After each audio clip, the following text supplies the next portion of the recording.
¿Usted lo va a pasar o yo lo...? Este para avanzar, ¿no? Este es para avanzar. Ya. Este para avanzar. Para que usted decide ese resultado.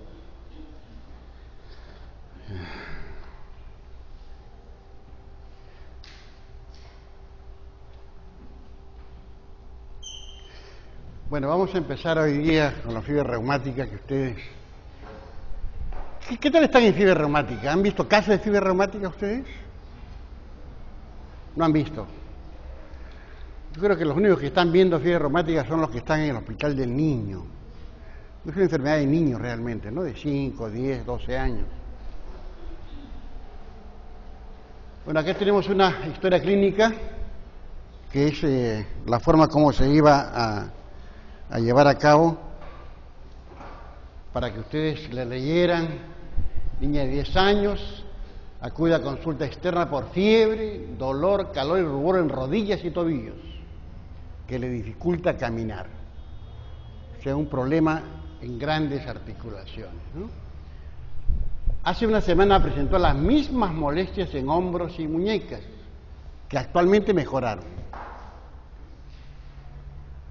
No tiene molestias en manos o en pies. Concomitantemente manifiesta sensación de falta de aire a medianos y pequeños esfuerzos, palpitaciones y dolor de pecho que aumenta al respirar. ¿Qué les parece a ustedes esta historia clínica, esta enfermedad actual? ¿Algún comentario de alguna persona? ¿Qué es lo que ve? ¿Qué nos dice la historia? ¿Qué síndromes podemos hablar?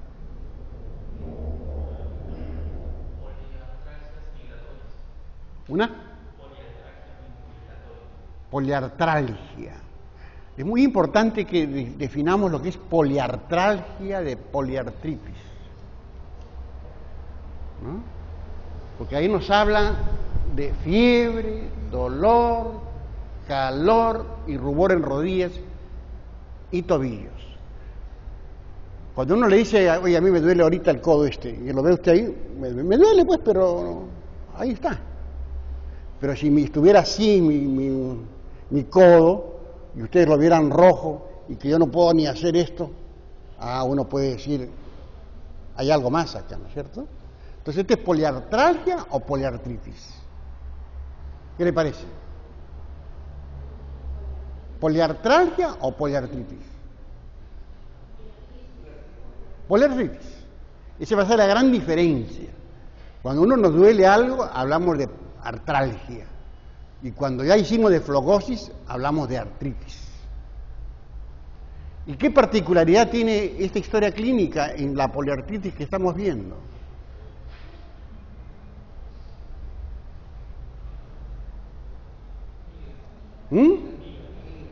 Migra. ¿Por qué migra? A ver. Estuvo en hombros y muñecas. Hombros y muñecas. ¿Cuál es el denominador común de todas esas articulaciones? ¿Son grandes o son pequeñas articulaciones? Son grandes articulaciones. Y si uno recuerda lo que nos enseñaron en reumatología, la artritis reumatoide es al contrario, ¿no? Compromete pequeñas articulaciones. Entonces ya acá tenemos un hecho interesante, ¿no? Grandes articulaciones, migra,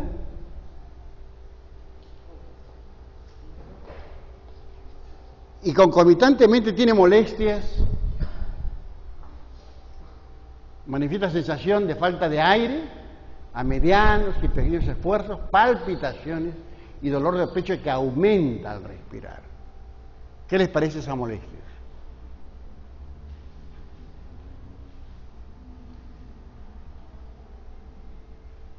Cuando una persona tiene esto, uno tiene que pensar que algo está pasando con nuestro aparato respiratorio, nuestro aparato cardiovascular, y que aumenta al respirar, ¿no? Cuando a nosotros nos dicen el paciente tiene tos que aumentaba al respirar, dolor de pecho que aumentaba al respirar, ¿en qué tiene que pensar? ¿Neumonía pleuritis, pericarditis. ¿Qué piensa? Esta historia está para que piensen ustedes, no yo, ¿eh? Entonces ustedes son los que deberían hablar. Pero veo que hay muchos mudos acá. O no lo comprenden bien, o son tímidos, no sé. Por eso les pido que sean lo más sueltos posible, aunque digan cosas que que ustedes crean que no corresponde, colabora con el asunto, porque fija ideas. ¿Qué le parece, señorita? A ver. Pericarditis. ¿Usted piensa que puede haber una pericarditis? Sí, esto es lo que se suele ver cuando una persona tiene pericarditis, ¿no? Y una pericarditis también podrá tener falta de aire a medianos y pequeños esfuerzos, palpitaciones. Podría ser, pero ya nos llama la atención, ¿no? Y recuerden la edad, 10 años de edad. Antecedentes, no eruptivas. Hace 10 días presentó faringitis que mejoró en una semana. Ya es un hecho, ¿no? Faringitis que mejoró en una semana. Pero aquí faltaría la historia de ver cuál era su medio de familiar, ¿no? Si era una chica que vivía en las casuarinas o es una chiquita que vive en las afueras de Lima, en un lugar más pobre, qué sé yo, ¿no? Sus condiciones de salubridad, sanitarias, todo eso nos faltaría. Examen físico, paciente febril, 38 grados centígrados con signo de flogosis. Aquí ya estamos seguros que es una poliartritis, ¿no? Ya no es poliartralgia, ¿no? En rodillas y tobillos, su presión 90/60, pulso 120, hay taquicardia regular, choque de punta, se palpa en quinto espacio intercostal, ligeramente por fuera de la línea medio clavicular. Ligeramente por fuera de la línea. Ustedes conocen el choque apexiano, ¿no es cierto? Por semiología. ¿Es manifestación de qué? ¿De ventrículo derecho, ventrículo izquierdo, de aurícula izquierda, aurícula derecha? ¿Qué nos está hablando el choque apexiano? ¿De qué cámara cardíaca nos está hablando? Generalmente. ¿De ventrículo? ¿Ah? ¿Qué ventrículo? Izquierdo. Ventrículo izquierdo. Si nos dicen choque apexiano, ventrículo izquierdo. Si nos dicen latido ventricular derecho paraesternal, ya nos están hablando de ventrículo derecho. Con eso le estoy diciendo que ¿qué ventrículo está por delante? ¿Qué ventrículo tiene usted por delante? Si yo me meto ahí, ¿qué ventrículo voy a encontrar? Y le hago un agujerito y le veo qué ventrículo tengo ahí. ¿Ah? ¿El izquierdo? El derecho. Si yo me meto por ahí, el ventrículo derecho está por delante. El ventrículo izquierdo está por atrás. Así. Este es mi ventrículo derecho mío y mi ventrículo izquierdo es esto, donde está el lapicero. Así está mi ventrículo. Cada vez que crezca mi ventrículo izquierdo va a crecer para acá. Cada vez que crezca mi ventrículo derecho va a crecer para acá mientras lo deje mi esternón y mis costillas. Y si ya crece mucho mi ventrículo derecho va a empujar al izquierdo. Así, de todas maneras. No significa que son independientes. Entendamos que los dos están unidos, ¿no? O sea, esto es una manifestación de ventrículo izquierdo. Frote pericárdico, entonces ya estamos seguros que este dolor de pecho puede ser por este frote pericárdico, y soplo sistólico grado 2 de intensidad en APE, soplo sistólico.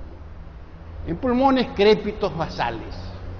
¿Qué nos está diciendo este examen físico entonces? Que esta sintomatología que vemos acá arriba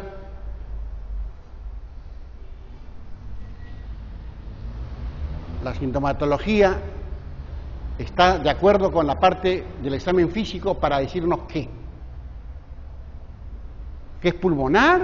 ¿Qué es respiratorio? ¿Qué es bronquial? ¿Qué nos está diciendo?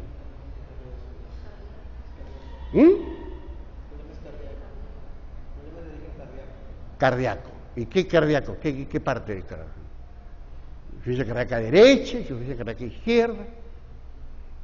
Bueno, por la historia clínica, al decir de choque de puntas en donde tiene costal, ligeramente por fuera de la línea de auricular, se habla de que hay un crecimiento cardíaco.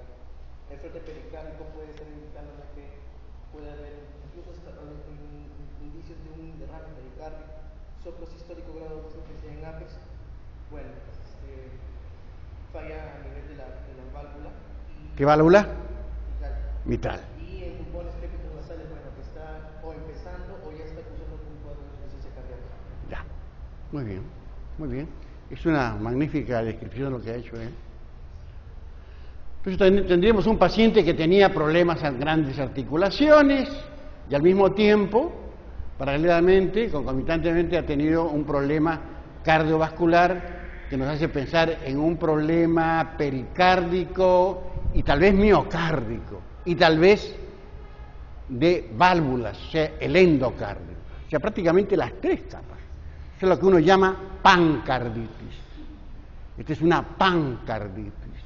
Cuando uno habla de pancarditis nos está hablando de las tres partes. Endocardio, miocardio y pericardio. Electrocardiograma, taquicardia sinusal, intervalo PR de 0,24. Ustedes recuerdan el electrocardiograma, ¿no? ¿Hasta cuánto puede ser un PR normal? 0,20. Entonces acá estamos hablando de un bloqueo AB de primer grado. Este es un bloqueo AB de primer grado en un paciente que tiene taquicardia sinusal. Radiografía de tórax, ligera cardiomegalia. En el eco, le hicieron un eco, leve crecimiento de cavidades izquierdas, leve reflujo mitral. Se solicitó exámenes de laboratorio. Pero con lo que tenemos en la historia clínica, ¿qué podríamos pensar nosotros en una niña de 10 años que tiene esto? Ya nos podemos atrever a hablar un diagnóstico desde acá arriba, porque nosotros podríamos haber puesto esto en una pizarra y poner tres, dos posibilidades o una posibilidad e ir cambiando con el resto, ¿no? Que es como se debería hacer esto, ¿no? ¿Qué exámenes de laboratorio pediríamos o qué sospecha tenemos ya de esta paciente? ¿Alguien se atrevería a decir algo? ¿Una? Va a pedir, pero ¿con qué finalidad? ¿Qué diagnóstico tiene usted en mente? Tiene usted el diagnóstico de fiebre reumática con una cardiopatía, me dice, ¿no? Cardiopatía dijo, ¿no? Claro. Eso es lo más probable que tiene esta chica, ¿no? Con esto tiene una fiebre reumática aguda y tiene una pancarditis que ha lesionado la válvula mitral. Y con esto que me dice el eco, con un leve reflujo mitral, ya me está diciendo, leve reflujo mitral significa insuficiencia mitral. Y examen de laboratorio va a pedir, ¿qué exámenes iba a pedir? Antiestreptolicinas.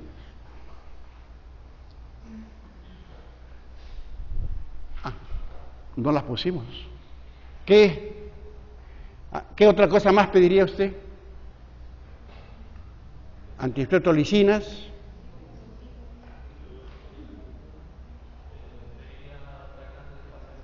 ¿Ah? ¿Descartar? ¿Ya qué más? Hematocrito, todas esas cositas, ¿no? ¿Perdón? Cultivo faríngeo. Muy bien. ¿Qué esperaría encontrar en el cultivo faríngeo? Estreptococo.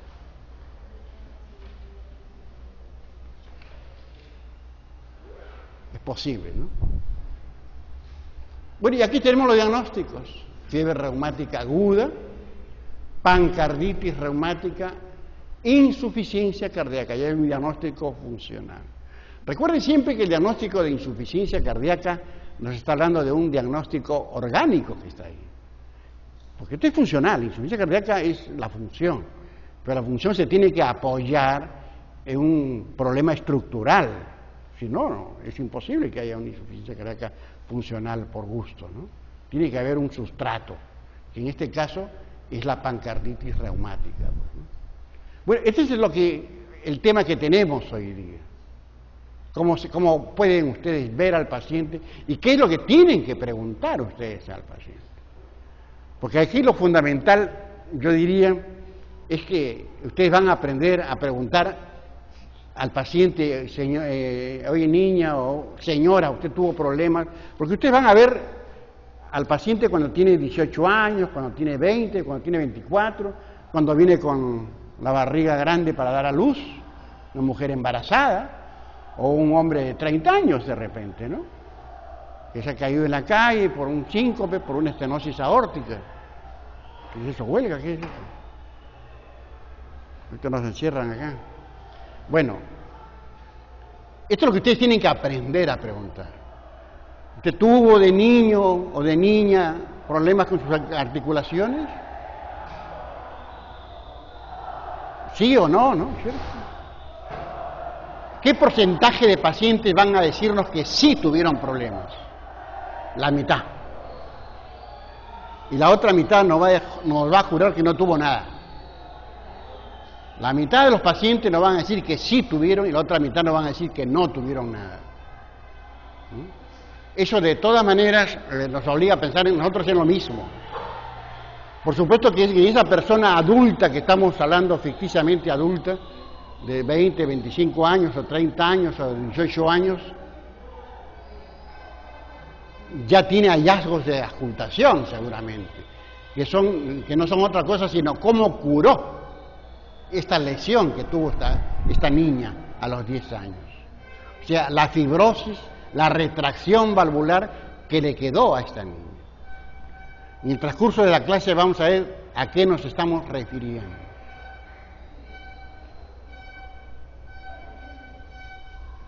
Esto es lo que vamos a hablar ahora: introducción, etiología, epidemiología, patogenia, cuadro clínico, lesiones patológicas, manifestaciones clínicas y exámenes de laboratorio, diagnóstico diferencial, tratamiento y prevención y pronóstico.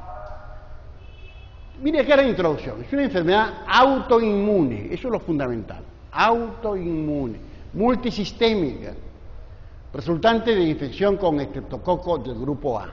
A eso nos referíamos entonces con el cultivo del estreptococo, ¿no? Y esta es una cosa que es muy importante: los episodios tienden a ser recurrentes y que generalmente el médico olvida, y el paciente mucho más todavía, porque el paciente se cura tal vez de la primera vez, porque esta enfermedad se puede curar sola, sin necesidad de la ayuda médica, y el paciente no va más al hospital. Y ya está demostrado que aquel paciente que hizo prevención secundaria va a tener menos lesión orgánica que aquel que sí lo tuvo, es decir, su penicilina mensual. El paciente que recibe penicilina mensual va a tener menos problemas orgánicos, menos problemas valvular que aquel paciente que no recibió nada y que hizo recurrencias. Y eso se llama prevención secundaria. Entonces, cada recurrencia, mire, incrementa el daño valvular a largo plazo, causando la cardiopatía reumática valvular. La fiebre reumática aguda permanece como un problema de salud pública en los países en desarrollo como el nuestro. Es rara en los países desarrollados. Y esa sería la razón fundamental por la cual la fiebre reumática no ha avanzado mucho. Si usted agarra una revista médica cardiológica, va a encontrar artículos sobre infarto de miocardio, sobre el colesterol, sobre la hipertensión, por todo lado. Nuevas drogas que cada día se incorporan a la terapéutica, pero en fiebre reumática todo sigue igual. ¿Por qué? Porque la fiebre reumática no les interesa a los países desarrollados, porque ellos no la sufren. Si ustedes dicen cuál es la causa más frecuente de una estenosis aórtica en Estados Unidos, es la congénita. Si usted pregunta en el Perú cuál es la causa más frecuente de cualquier valvulopatía, es la fiebre reumática. ¿Cuánto? 80%. En Estados Unidos, ¿quiénes sufren de fiebre reumática? los afroamericanos, como llaman ellos, ¿no? O los latinos que van a vivir a Estados Unidos. Y sobre ello están haciendo los estudios los norteamericanos, pequeños estudios en realidad, ¿no? Pequeñas descripciones, pero no le dedican mucho dinero, mucha investigación a la fiebre reumática en ningún país desarrollado.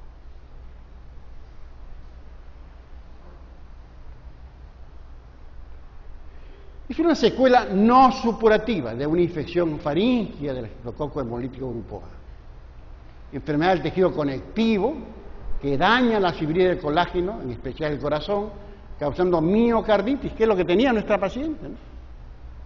Valvulitis tenía nuestra paciente en el periodo agudo y esclerosis de las válvulas cardíacas en etapa crónica. Eso es lo que le espera a esta niña si no recibe un tratamiento adecuado mientras va creciendo. Buenas tardes. Además del corazón, ¿qué pasó? Se fue un caderazo. Además del corazón, la inflamación altera el tejido conectivo de grandes vasos, grandes articulaciones, tejidos cerebro subcutáneo y sistema nervioso central.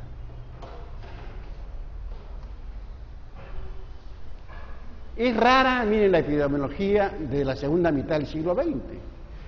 La Organización Mundial de la Salud registra 500.000 al año, 97 en los países en desarrollo, 97% en los países en desarrollo. Deja 3% para los países desarrollados. 50 niños por 100.000 niños en cada año. La incidencia pico ocurre entre los 5 y 15 años. Miren, ya esto nos está diciendo dónde es más frecuente ver a los niños con este problema. De los 5 y 15 años. 5% en menores de 5 años. Muy pocos chiquitos de 5, menores de 5. No se registra en menores de 2. Las recurrencias ocurren en adolescentes y jóvenes adultos, raro después de los 45 años. ¿Por qué nos interesa esto después de los 45 años? Nos interesa sobre todo para la terapia, para la prevención secundaria, sobre lo cual no está dicha la última palabra hasta cuándo debe ser. Pero ya acá tenemos una pista, ¿no? Raro después de los 45 años. Otros dicen raro después de los 30 años, las recurrencias. Igual número entre hombres y mujeres, secuela más frecuente en mujeres. Las secuelas más frecuentes van a ser en mujeres. Hay una frecuente disparidad entre severidad del cuadro clínico y extensión de alteraciones patológicas. Respuesta inmune tardía a la infección. Después de un periodo de latencia de 1 a 3 semanas, los anticuerpos formados inducen daño inmunológico en corazón, válvulas, grandes articulaciones, tejido subcutáneo y cerebro. La degeneración fibrinoide es la alteración básica en el colágeno del tejido conectivo del corazón. Después de 2 a 3 semanas de esta fase exudativa degenerativa, aparece la lesión más característica, que es el nódulo de Aschoff. La fase de proliferación y fibrosis que sigue puede durar meses y años. Esta es la diapositiva que apareció en Lancet en julio de 2005, que a mí me pareció muy interesante y por eso se las traigo. Mire, ya hay un huésped susceptible. Sé que acá la parte genética también está metida, ¿no? Factores genéticos del huésped. Y por supuesto son factores ambientales, hacinamiento. El hacinamiento acá en el Perú, ustedes lo conocen muy bien, ¿no es cierto? Todos los días lo leemos en los periódicos. Infecciones repetidas de estreptococo, hay una respuesta inmune y ocurre el primer episodio de fiebre reumática. Infecciones precipitantes con estreptococo con factores virulentos especiales. Moléculas anti-estreptococo o tejidos, células T, respuesta inmune exagerada.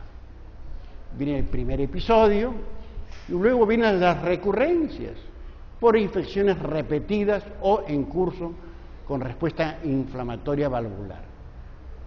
Nosotros tenemos que actuar sobre toda esta parte, ¿no? En realidad sobre todo, pero esto es ya medicina preventiva, las condiciones del país, etcétera, etcétera, ¿no? Lo que todas las noches escuchamos hablar a los políticos, ¿no? Cuando nos dicen que van a mejorar el agua y el desagüe y todas esas cosas, ¿no? Y aquí está ya la cardiopatía reumática, que es la secuela más grave. Si ustedes esto lo guardan bien en su cabeza, a ustedes se les va a hacer bien claro todo, ¿no? Porque en realidad la clase esta de fiebre reumática es sencilla si uno la entiende, ¿no? Esto de acá es la parte de estructura para los que les gusta. Ya nos quedan 25 minutos y ya no hablamos. Este es el nódulo de Ashe. El nódulo de Ashe. El miocardio. Acá, células gigantes, células grandotas.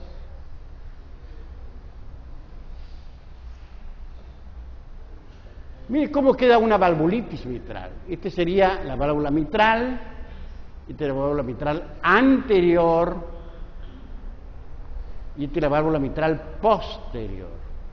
Si uno suma el área de cada una de ellas, va a ver que el área es la misma, pero esta tiene más movilidad. La válvula mitral anterior tiene más movilidad que la válvula mitral posterior.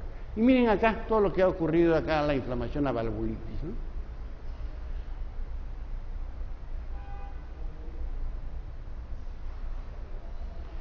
Miren acá las cuerdas tendíneas, ya no son tan cuerdas tendíneas, ¿no? Son verdaderos cordones. Esta es una cuerda tendínea normal, ¿no? Acá están ya todas aglomeradas, formando cordones, ¿no? O sea, están juntas las cuerdas tendíneas. O sea, cuando uno habla de aparato valvular mitral, está hablando del músculo papilar, de las cuerdas tendíneas, está hablando de las válvulas, está hablando del anillo. Eso es el aparato valvular mitral. El aparato valvular mitral no solamente son las válvulas, es todo. El cirujano, cuando trata de reparar, tiene que fijarse en todo lo que estamos diciendo, ¿no? Incluso, recuerdan ustedes, cuando van a tener un infarto de miocardio y acá ocurre un infarto, hay una disfunción del músculo papilar. Y eso causa una tremenda insuficiencia mitral que puede matar al paciente. Incluso puede haber ruptura del músculo papilar, que es parte del aparato valvular mitral y causar una insuficiencia mitral. Entonces recuerden, aparato valvular mitral. Uno puede tener en cuenta a las válvulas como la parte fundamental, pero en realidad es todo. Miren cómo está completamente deformada, las comisuras, ya una valvulopatía mitral crónica, ¿no?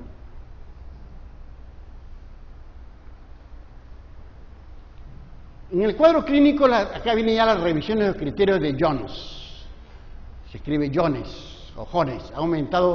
Ha incrementado la especificidad, pero disminuido la sensibilidad. Porque es bien, ahora lo vamos a ver enseguida, los criterios de Jones son bien específicos, ¿no? Es criterios mayores, criterios menores. Entonces uno a veces, en países donde hay mucha fiebre reumática, se fija mucho en esto y al final está perdiendo pacientes que tienen realmente la enfermedad.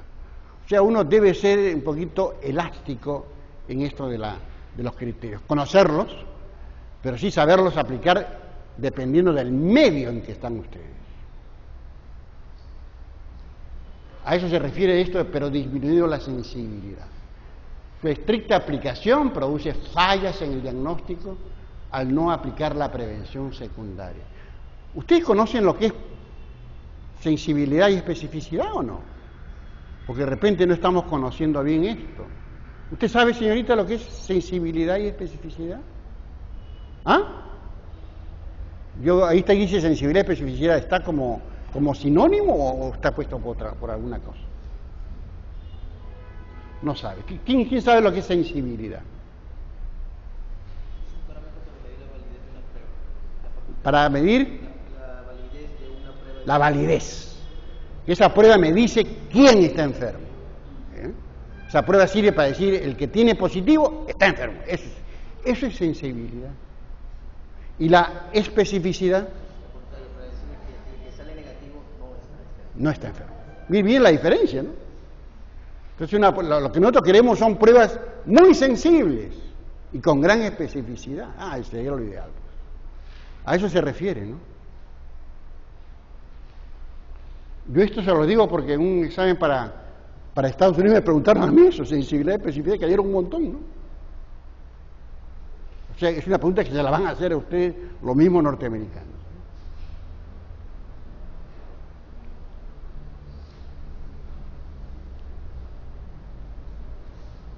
La poliartritis migratoria, flogosis por breve tiempo y forma en 3/4 parte de los pacientes en la fase aguda compromete grandes arterias. No es crónica ni deja secuelas. Mira, no deja secuelas. O sea, no deja deformación. Esa es la gran diferencia con la artritis, que es deformante. La persona que tiene artritis reumatoide, que usted estoy seguro que alguno ha visto por ahí, las manos se engarran, los dedos feos, en fin, quedan muy mal, ¿no? La monoartritis es importante donde la fiebre reumática es frecuente, por eso le digo, depende del medio. Yo estoy viendo que un paciente, un chiquito que vive en condiciones muy pobres, tiene una monoartritis, caray, de repente puedo pensar en fiebre reumática. En cada articulación no dura más de 7 días, por eso es lo que dijo su compañero, migratoria. O sea, cura sola en 7 días y se pasa a otra. En total, no más de 35 días. Y el chiquito se le fue todo, pero dejó la secuela, deja la fibrosis, deja la retracción y la posibilidad de recurrencia. En niños menores de 5 años la artritis usualmente es leve y la carditis importante.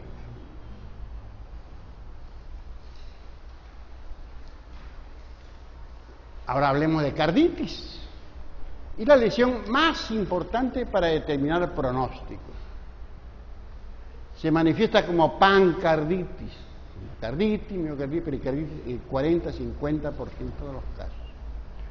Sus manifestaciones varían entre lo subclínico, eco, lo silente y la insuficiencia cardíaca más severa.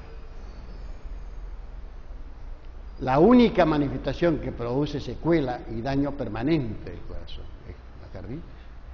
La valvulitis ocurre en la fase aguda, soplo mesodiastólico de Carey-Coombs, asociado a soplo de insuficiencia mitral. O sea, un soplo sistólico de insuficiencia mitral y un mesodiastólico de Carey-Coombs. Recuerden esto de mesodiastólico porque la diástole tiene 3 momentos, es la parte de semiología, ¿no? Llenado rápido, lento y sístole auricular. Eso es diástole. La diástole cardíaca tiene esas 3 partes y uno tiene que tenerla presente. Sobre todo ahora, enseguida vamos a ver insuficiencia cardíaca y vamos a ver que la insuficiencia cardíaca ya no es insuficiencia cardíaca sistólica, ahora es sistólica o diastólica. Uno dice que la sistólica es 60% y lo diastólico 40%. Y hace 20, 30 años, ¿quién pensaba en diastólica? Nadie, todo era sistólico. Todo era sistólico. Ahora ya pensamos en diastólico.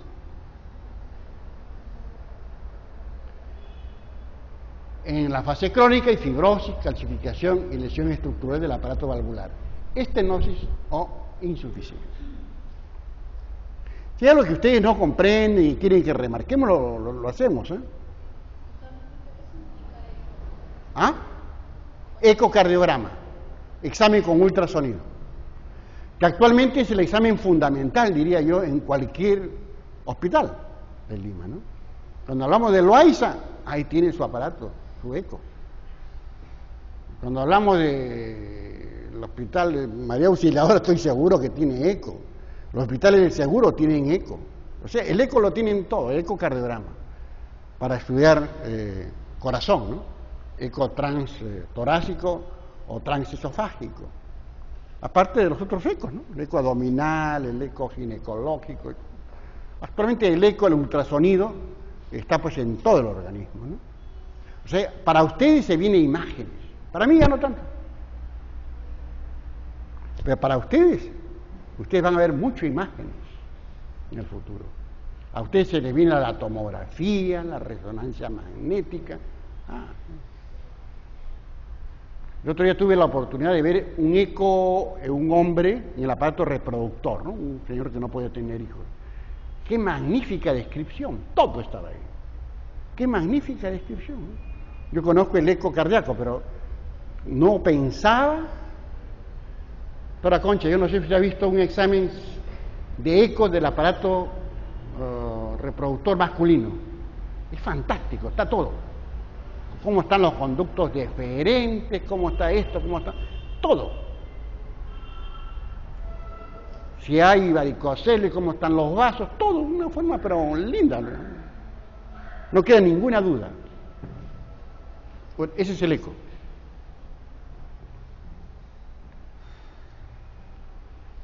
Corea, ya manifestación de aparato neurológico. La Corea de Sydenham puede asociarse a otra manifestación o ser única expresión. Es un desorden neurológico caracterizado por movimientos involuntarios, abruptos, debilidad muscular, labilidad emocional y cambio de personalidad. Los movimientos desaparecen durante el sueño, felizmente, ¿no? La Corea leve se demuestra con el examen de las manos, signo del ordeñador de leche, ¿no? Está ordeñando leche, ¿no? Ocurre en el 5 a 10% de los casos, mayormente en niñas de 5 a 15 años. Puede aparecer hasta 6 a 12 semanas después de la fiebre reumática aguda. El eritema marginado, lesión de tipo rash evanescente, rosado o ligeramente rojo, afecta al tronco predominantemente. El rash se extiende en forma centrífuga, o sea, del tronco va hacia los miembros, dejando normal el centro. No pica. Puede ser efímero o durar horas. Ocurre en 4 a 15% de los casos. Aparece o se agrava por baño caliente o por la ducha. Nódulos subcutáneos aparecen tardíamente en el curso de la enfermedad, después de varias semanas, concomitantemente a carditis. Ocurre en 10% de los casos. Nódulos firmes, indoloros, de tamaño variable, desde milímetros a centímetros, sobre la superficie articular o tendones, codos, muñecas, tobillos, occipucio y espinas de las vértebras. Asociado con fuerte seropositividad, que era el examen de las unidades TOT que nos hablaba su compañero. Y aquí vienen los criterios de Jones. Esto ya tiene, miren, ¿de qué año? 1992. Manifestaciones mayores, que ustedes se las pueden preguntar en el examen. ¿Cuáles son los signos, los criterios mayores de Jones? Y ustedes tienen que saberlo. Carditis, poliartritis, miren, no dice poliartralgia, poliartritis. Corea, eritema marginado y nódulo, justamente lo que hemos mencionado. Y menores, artralgia, fiebre, aquí están las poliartralgias, ¿no? Fiebre es una manifestación menor, eritrosedimentación elevada o PCR, intervalo PR prolongado en electrocardiograma.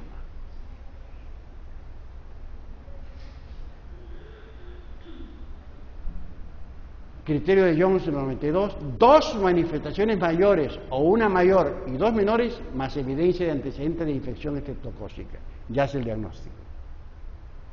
Miren, 2 mayores con 2 mayores o 1 mayor y 2 menores. Sí. Necesariamente tiene que ser así, porque puede haber una persona que tenga un criterio mayor y tiene antecedentes de infección estreptocócica y está empezando con la fiebre. Ahí viene lo que le decía hace un rato, tiene usted que ver el medio en que está, ¿no? Hemos dicho justamente que por ser muy estrictos se pierden diagnósticos. O sea que esto estamos en este momento, en artículos modernos de esto, está en evaluación ese hecho. Uno no puede ser tan rígido. Pero a la hora que nos pregunten tenemos que decir esto. Y como comentario lo que usted dice. Porque perdemos casos, se pierden, se deja de hacer lo más grave, se deja de hacer tratamiento de prevención secundaria. Porque uno dice, no, bueno, el criterio menor, que por aquí, que por allá, que no va, y ahí va, y ahí perdió. Corea y carditis silente no requieren antecedentes de infección. Mire, Corea y carditis silente no requieren antecedentes de infección. Ahí está, acá sí. Episodio recurrente requiere solo un mayor ya recurrente, solo un mayor o varios menores más evidencia de antecedentes de infección estreptocócica.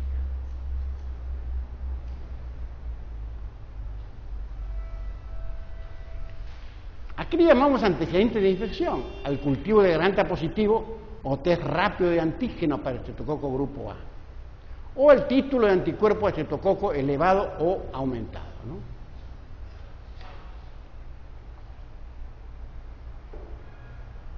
Esto es ya de la Organización Mundial de la Salud del año 2002 a 2003.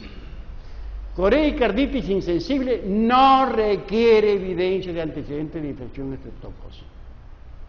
Sé que si yo oculto un frote, aunque el paciente no me diga que le duele, oculto un frote pericárdico, oculto un soplo y veo que tiene una poliartritis o alguna articulación, ni hablar, ya estoy hablando de que tiene el problema, ¿no? Primer episodio, aplicando criterios de Jones. Episodio recurrente, pacientes sin cardiopatía reumática como primer episodio. En pacientes con cardiopatía reumática, 2 manifestaciones menores, más evidentes que antecedentes de infección estreptocócica. Antecedentes de infección estreptocócica por criterio de Jones, pero con agregado de fibra escarlatina reciente. Yo entiendo que uno lo ve esto y de primera intención y dice, esto está en todo enredado. Bueno, pero estos son los criterios de la OMS, ¿no? Y tenemos que tratar de aprenderlo. El primer episodio, aplicando, y acá los episodios recurrentes, ya un poquito más elásticos, ¿no?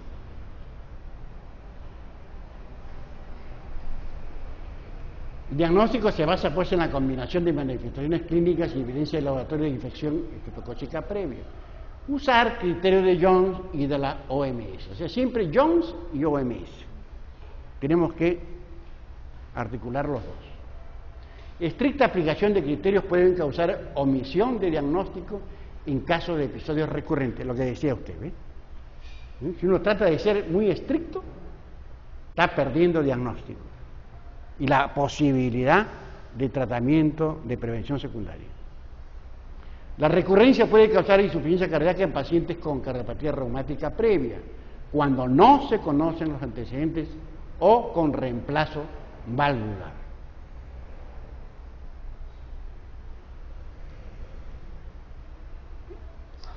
La evidencia de infección previa se demuestra por aumento del título de antistreptolicina o más de 200 unidades total. Valor pico en 3 semanas, valor normal en 6 semanas. La serología es difícil de interpretar donde la infección es común. La velocidad de sedimentación globular elevada, anemia, leucocitosis, PCR, el examen antiDNasa positiva, cultivo de secreción faríngea para el estreptococo del grupo B positivo. En el electrocardiograma, la taquicardia sinusal, el bloqueo AB de primer grado por un intervalo PR mayor a 0,20, bloqueo AB, depresión del segmento ICT, aquí estamos hablando ya de pericarditis, miocarditis, ¿no? Inversión de la onda T. En el eco, edema valvular, regurgitación valvular, dilatación de aurícula y ventrículo, derrame pericárdico. Ojo que un frote pericárdico ya es derrame, sino que es un derrame pequeñito, mínimo, porque cuando el derrame es masivo, ya no ocultamos frote pericárdico. Cuando un derrame pericárdico es masivo, o un derrame pleural es masivo, ya no ocultamos frote. Contractilidad disminuida, útil para excluir el diagnóstico en casos de soplos inocentes o de enfermedad congénita. Esa es la gran utilidad que tiene un eco actualmente. Y aquí están todos los diagnósticos diferenciales de poliartritis en niños y adolescentes, ¿no? La fiebre reumática aguda, enfermedades autoinmunes, la artritis séptica, la postestreptocócica reactiva, la endocarditis infecciosa, la artropatía de sickle cell, la enfermedad de Kawasaki, la artropatía viral, la enfermedad de Lyme, linfoma, leucemia. En realidad los dolores articulares son bastante frecuentes. Manejo del episodio agudo. ¿Cómo vamos a manejar nuestra terapia un episodio agudo? La base del tratamiento es suprimir la respuesta inflamatoria, minimizar el daño cardíaco y erradicar la infección estreptocócica faríngea.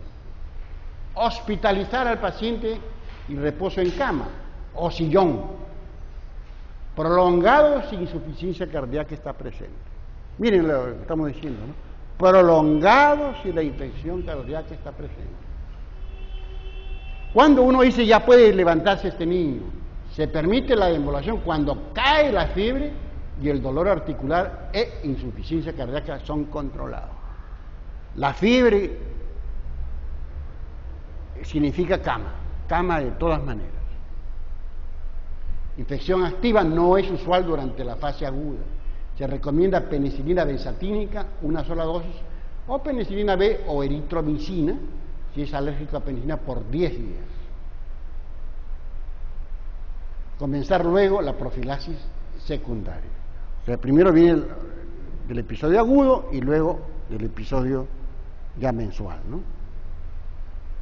Agentes inflamatorios como salicilatos y corticoides en dosis apropiada proporcionan mejora inmediata. ¿Cómo se emplea la aspirina? Es una pregunta que ustedes tienen, un interrogante que ustedes tienen que tenerlo siempre en mente. La aspirina, 80 a 100 miligramos por kilo día en niños y 4 a 8 gramos en adultos. Prednisona, 40 a 80 miligramos al día o más según respuesta. Se cree que es superior a la aspirina en carditis, pero no está probado. No hay evidencia de superioridad en términos de alterar la historia natural. Dosis alta por 2 semanas, que se está refiriendo a la prednisona, y luego disminuir 20% en cada semana, según clínica y marcadores de laboratorio. Al disminuir corticoides, asociar aspirina para evitar rebotes. Terapia de insuficiencia cardíaca y cirugía en regurgitación valvular severa. Yo acá no he tenido de ver casi casos severos que requieran cirugía, pero sí en Sao Paulo, en Brasil, sí ahí yo tuve oportunidad de verlo. Prevención primaria, porque este es el problema faríngeo, ¿no? Penicilina benzatínica, 600.000 unidades, menos en chicos menores de 27 kilos. O 1.200.000 con más de 27 kilos. O sea, acá la clave son los 27 kilogramos de peso. Intramuscular una vez. O penicilina B. Niños 250, 2 a 3 veces al día, adolescentes y adultos 500 miligramos 2 a 3 veces al día oral durante 10 días. Alérgicos a penicilina, usar eritromicina. Y esto no ha cambiado, la eritromicina es añeja, tiene muchos años. Yo veo que se sigue dando eritromicina. 20 a 40, y esto mire, el JAK, septiembre 23, 2008. No es de hace 20 años ni nada, igualito. 20 a 40, 2 a 4 veces al día, 40 miligramos al día, 2 a 4 veces al día, máximo 1 gramo diario, oral por 10 días. O sea, la clave son 10 días, excepto la penicilina, que va a ser una sola vez. La citromicina, bueno, este sí es nuevo, 500 miligramos el primer día, 250 miligramos al día por 4 días, oral 5 días.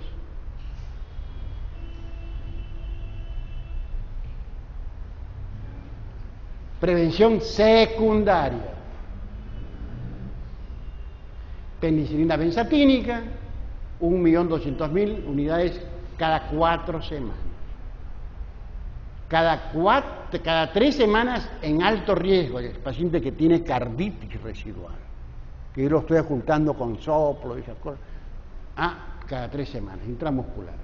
O penicilina 250 2 veces al día oral, o sulfadiazina 0,5 una vez al día, en chicos de 27 kilos o menos, o 1 gramo diario más de 27 kilos oral.